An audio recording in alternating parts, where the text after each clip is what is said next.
to round up anyone speaking against you.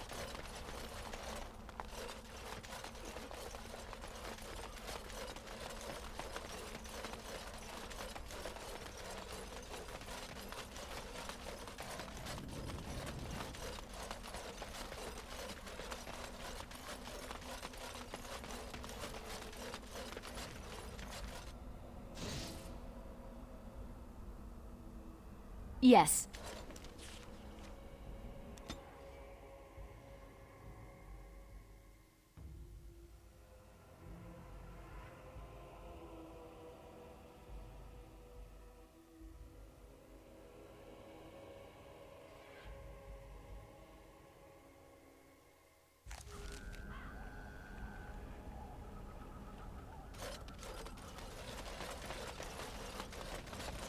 And so you return. Lovely Morrigan has at last found someone willing to dance to her tune. Such enchanting music she plays, wouldn't you say? Oh, how interesting. Speak then. You have come far, and I am nothing if not hospitable. Oh, I do like that. Ah, but it is an old, old story. One that Flemeth has heard before, and even told. Let us skip right to the ending, shall we? Do you slay the old wretch as Morrigan bids, or does the tale take a different turn?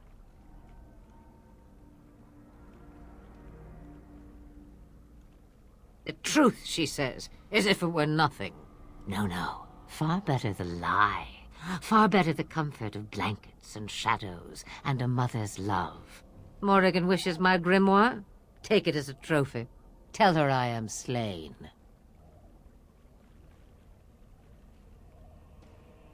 We believe what we want to believe.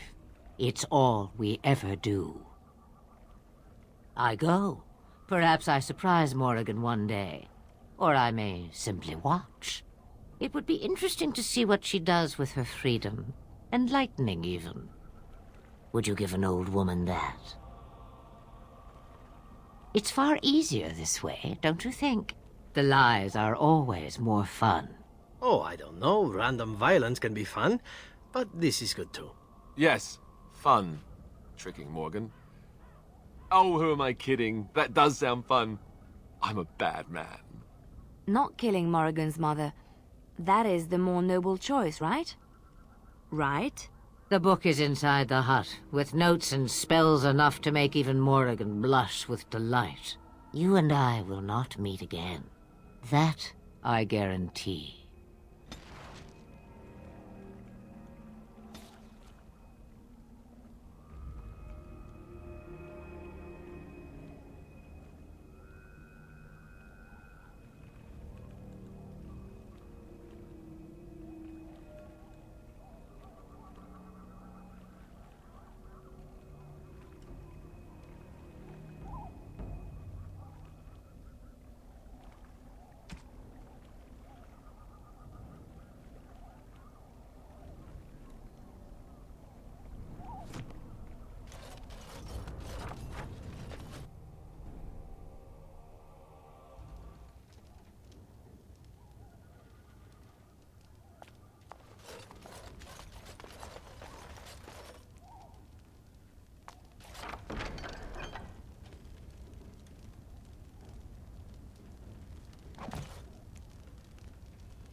You have returned from the wilds, alive. What news have you?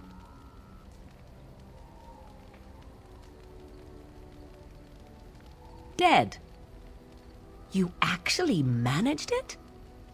I barely dared to hope 'twas even possible. And the real grimoire. Did you find it? And so here it is.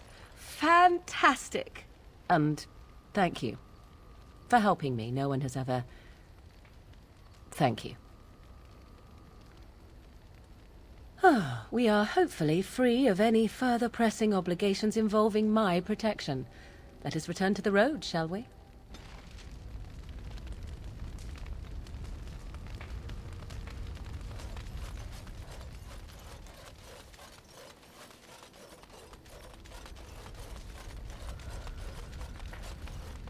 What say you? By all means. And why not? There are many things to enjoy about being a crow in Antiva. You are respected, you are feared, the authorities go out of their way to overlook your trespasses, even the rewards are nothing to turn your nose up at. As for the killing part, well, some people simply need assassinating.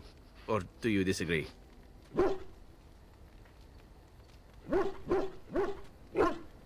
I often find myself the instrument of fate, ending these lives for one necessity or another. I console myself with the notion that most of them had it coming. As far as enjoying the act of killing itself, why not?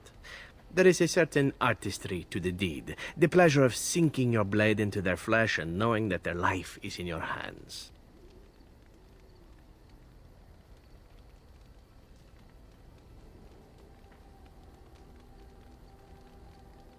There are many things I did not enjoy about being a crow, of course. Having no choice, being treated as an expendable commodity, the rules, oh, so many rules. But simply being an assassin, I like it just fine.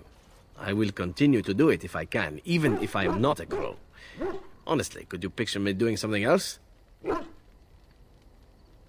Whereas I am content merely doing what I happen to be good at. It's a talent that not many come by, honestly. I don't see why I need not pursue it. Of course, all these thoughts are moot. Chances are still good that you and I will perish, eaten by darkspawn or slain by the crows at some point. Very gruesomely, I imagine. But it is pleasant enough to chat about. Come, let's move on while our boots still have some wear in them.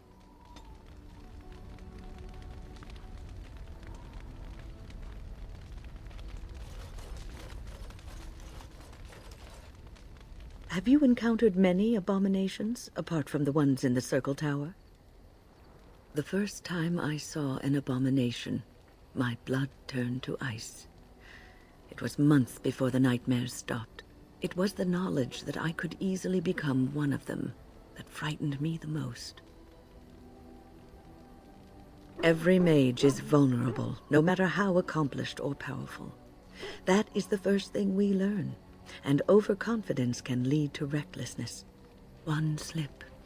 All it takes is one slip, and everything you are is simply gone. Replaced by madness. And there is no turning back, or at least that's what they say. Of late, I have begun to wonder if there is any way an abomination can be cured. Or if a mage could be so possessed and still retain their sanity, their humanity. Yes, it is madness and cruelty that define abominations. If those are lacking, if the mage remembers the person they truly are, then they are not an abomination. I never saw that. Thank you for showing me another way of looking at it. So, tell me, how did you become a Gray Warden? Ah, you are keeping this tale to yourself, I see. Fair enough. Forgive me for prying. I am interested to hear. Then you became a Gray Warden out of necessity. But Duncan must also have seen something special in you. The Order does not take in recruits just to save their life. You must be proud to be able to represent your tribe and the Dalish as a Gray Warden.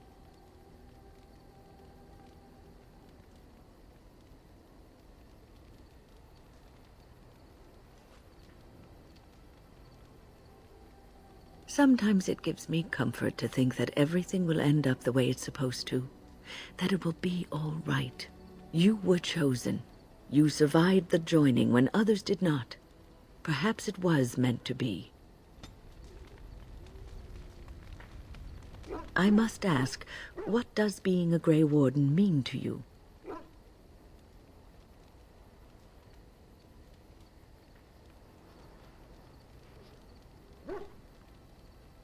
There's that, of course. But there's more to being a Gray Warden than killing Darkspawn and saving the world from the Blight.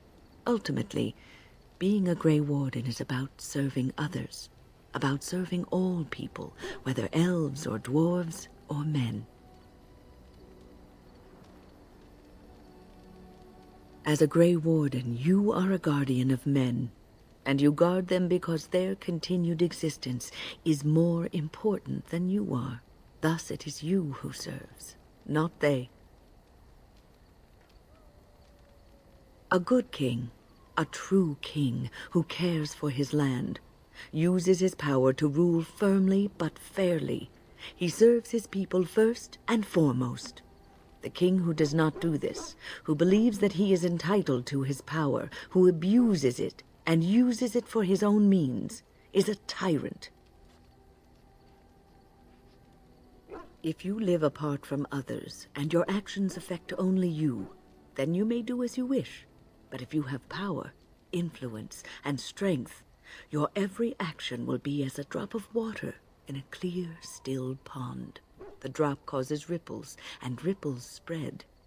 Think of how far they will go, how wide they will become, how will they affect the pond. But I've lectured enough for today. I should stop before I wear out my welcome.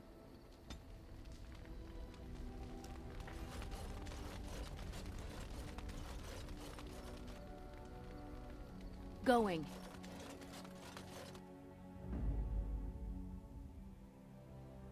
Yes. Indeed. Indeed.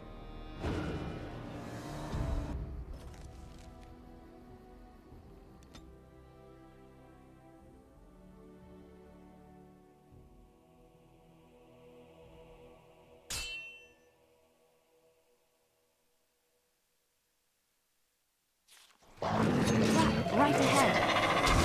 Them on.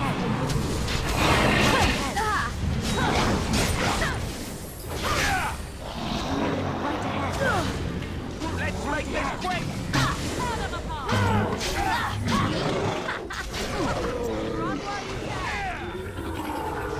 Right then.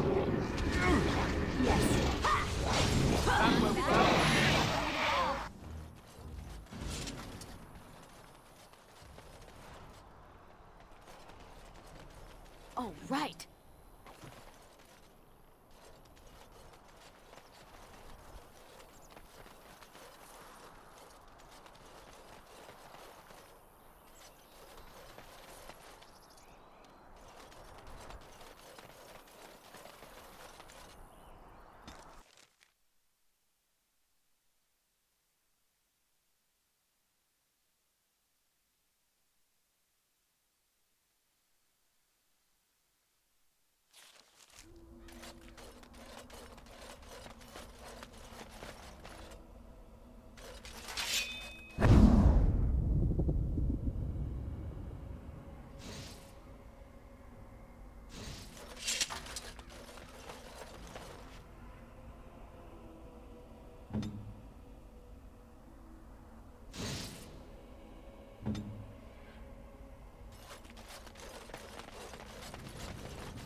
Someone ought to put a stop to this fighting. There's going to be a civil war if this keeps up.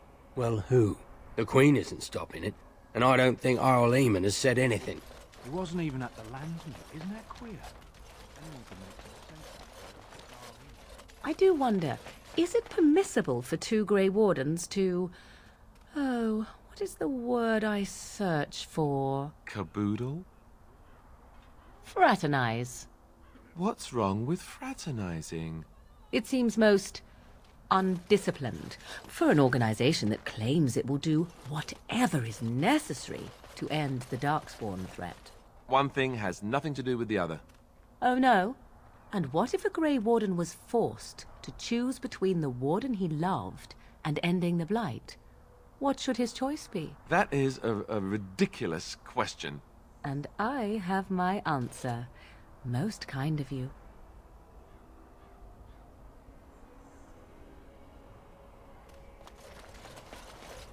What can I do for you? This ought to be interesting. Such diction. This man is a true scholar and rhetorician. I am honored to be fired by one such as he. Good day.